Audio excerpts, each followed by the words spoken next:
हालांकि बकरा उदास था, लेकिन तोते की ये हालत देखने के बाद वो उसे हंसाने के लिए लतीफे सुनाने लगा।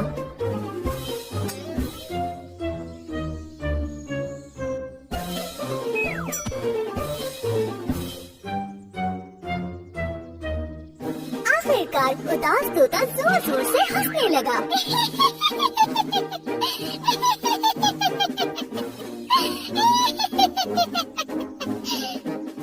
तोते के हंसते ही उसके रंगीन पर झड़ने लगे और बकरे के ऊपर गिर गए। मुझे लगा तुम कभी नहीं हंसोगी, पर देने के लिए तुम्हारा शुक्रिया तोते।